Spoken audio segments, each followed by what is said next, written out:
Thank you.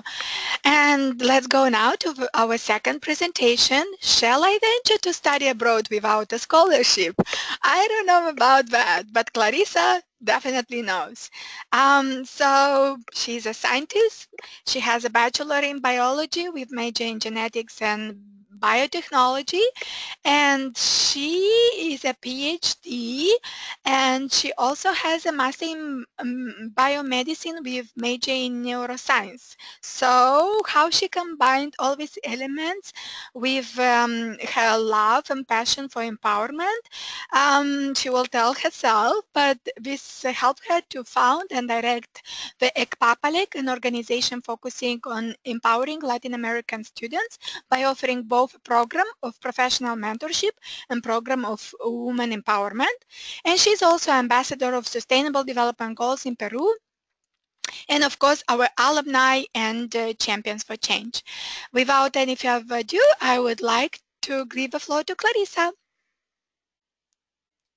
Hello everyone, welcome. I'm very happy to share this story because I have written an article in Spanish about this.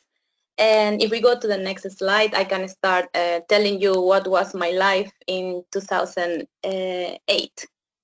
Can I see the next slide? Yeah, perfect. So in 2008, I was living in Finland, and my dream was to do this master at the Karolinska Institute University, which was the university who gives or selects who's going to be the Nobel in medicine and physiology every year. And Sweden is a very equal society in many different ways, in gender, in social status, and help for every one of the citizens and people that is living and studying there. And in that time, also Sweden was giving free education. So it was the university of my dreams. I applied and I got a position there. So as you can see in the picture, I was super happy. I was in the clouds. And then some minutes later, bam, I have to think, how am I going to study my master of 2 years without any scholarship, without knowing anybody, and going by myself and thinking, oh my God, I have to find a job, but I don't speak the language. I didn't speak Swedish. So I have to think what I have to do. And I just want to remind you that when you apply for masters or PhDs, don't apply just to the university of your dreams. As Diana said, you have to have your plan A, B, C, and D. So of course I applied to many different master programs, and I was very happy to gain the one I really wanted. If we go to the second slide, please. So as I mentioned before, I was in Finland.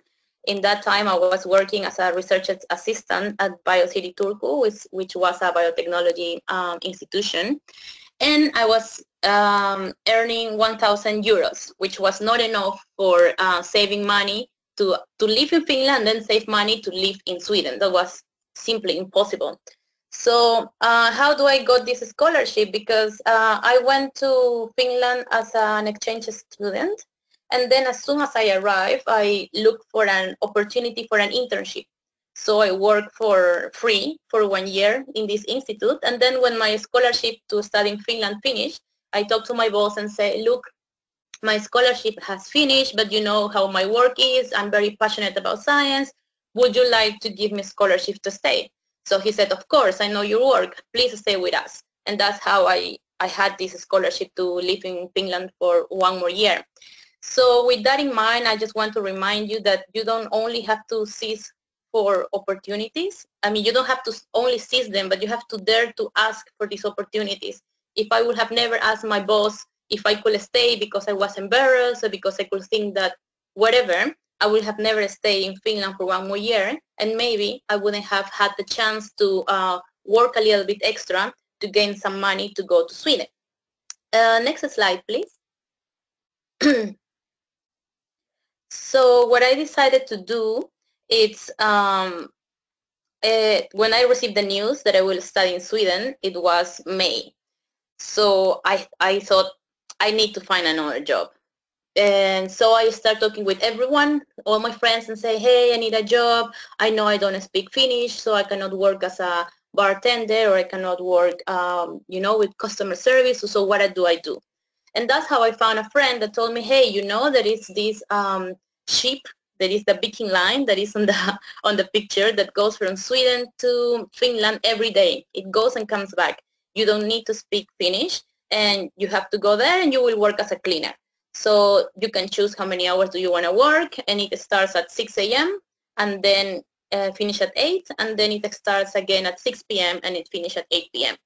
So I thought that's perfect. That's I can do it at the same time with my work at the Biotechnology Institute because it was not overlapping. So I got this job, I start working, I calculate how much money I needed for having 3 months in Sweden where I could find another job in Sweden. And that's how I was working for the whole June, July, and August. And with that, I want to say that many people says that you have to have luck in life. But what I think that you should say is that you have to work to really find your luck.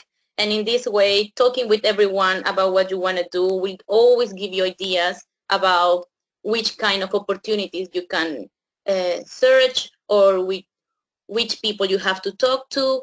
And these things will help you to give the next step. Next slide, please.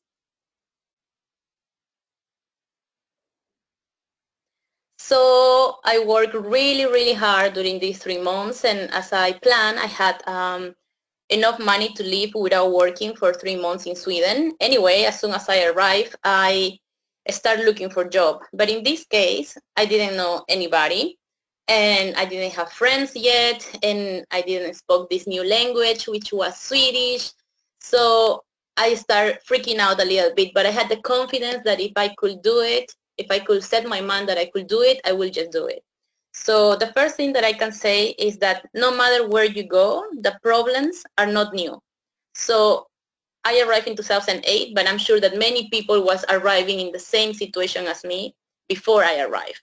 So what I did was to go to Google and start writing questions. One of those questions was, how do I find a job in Stockholm, which was the place where I was living in that moment. And then that's how I found a local website that was for expats. So it was in English. It was not in Swedish. All the content was in English. And in this website, you could advertise your skills. For example, if you knew how to play guitar, you can give guitar lessons. If you know how to speak French, you could give French lessons. And also there were people that was advertising people to work with them. So, for example, they were looking for people to work in a restaurant, packing up fruits, etc. So I put my advertisement there, and I remember I started saying that I speak Spanish and I could teach, and that's how I found many different jobs that I will show you in the next slide. So during that time, I worked at the beginning as a cleaner, which was the easier for me to find. After that, I was also a Spanish teacher, but then my first student was from, well, it doesn't matter where he was from, but I remember that he came with his wedding ring. On the second lesson, he came without any ring. And on the third lesson, he invited me to go out. So, of course, I have to finish that lesson, and then I was, again, without any job. So then I found a job working in a bar, and because I didn't speak Swedish, so the only job I could do was picking up the glasses that people leave at the bar. So I was doing that, and I worked there for a little bit. And also, this is a tip for for all the students that are working and studying abroad. Look at your university, because there are many volunteer opportunities. For example, in Karolinska Institute, which is a medical university, there were a lot of PhD students looking for volunteers, and they will pay with coupons, or they will pay with money, like 50 euro cash and things like this. So I was part of many different experiments, and it was a great experience. I met many people and so on. But the work that gave me the best flexibility and the best amount of money that helped me to support myself during these 2 years was working as a nanny, which was also a really rewarding experience. And I met these fantastic families with whom I'm still friends. And hey, after 2 years working like this, I got my master in biomedicine with major in neuroscience. So there was a great accomplishment that helped me to work in Germany for 1 year in a pharmaceutical company. Then I went to Australia to do my PhD for 4 years. I had the awesome opportunity to meet empower women online as well, like in the same way as how do I empower women? And then I found Empower Women organization, and I met Diana, and I met all the different alumni, and now the new champions. And that encouraged me to work on women empowerment. And that's how one thing led to the other one, and it keeps leading to different things. And I want to say that I was not the best of my class, but I can say that I was probably the most persistent and the most resilient. And I think those things are very key for anybody that wants to do something as challenging and, as I said on the title, to venture yourself to do these kind of things. And I would like to finish with another article that I wrote in Spanish, which is about myths or the things that they don't let you go abroad or to venture to do your studies abroad. One of them is the one that I talked today, which is about not having a scholarship because you wonder, how am I going to support myself economically? I don't have any money. But as I mentioned, there are some ways. My way is one of them. But if you go and talk with more people, I'm sure that you will find other ways and how you can do it. Other thing is that when you say, like, I don't speak English, well, when I arrived to Finland, I spoke like Tarzan. And me want this. My boss still remembers that, and he always tells me, and we laugh together. I have a friend from Spain. She arrived knowing nothing of English, and after 1 year of exchange studies, she was speaking basic English and a little bit better than that. So don't limit yourself because you don't speak English. Just go there. The best way to learn it is the need that you will feel that you have to communicate.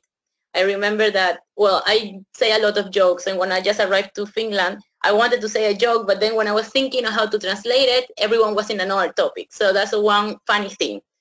But you know, with practice, with watching videos, with talking with people, listening to the courses, you will just get there. Do not worry about that. Other thing that was also brought up at the first webinar is the sentence, like, I'm in a relationship and I'm afraid that if I go abroad, we will break up. I will say my personal experience is that I had a boyfriend as well, and we broke up when I went to Finland. And I honestly do not regret, because I found my path. I'm very happy that I took this opportunity to go to Finland and expand my horizons. And I think that it was the same for him. He has now a lovely family and a lovely wife, and I think it worked very well for both. Also, it could be the opposite, that you are with a partner and then your partner joins you after 1 year. This has been the case for some friends of mine, that it has worked very well. They were separate for 1 year, but then the partner went there and then they studied together and they kept having their relationship. There are always opportunities, and there are always, as I mentioned before, where there is a will, there is a way. You will find the way how to do it. And finally, as I always say to the girls that we talk sometimes here in Peru, boyfriends may or may not leave you, but your academic degrees will stay with you forever. So keep just that in mind. And I'm happy to receive all your questions. And I finish saying that all your efforts will be always worth it, and believe always in yourself and the potential that you have. Thank you.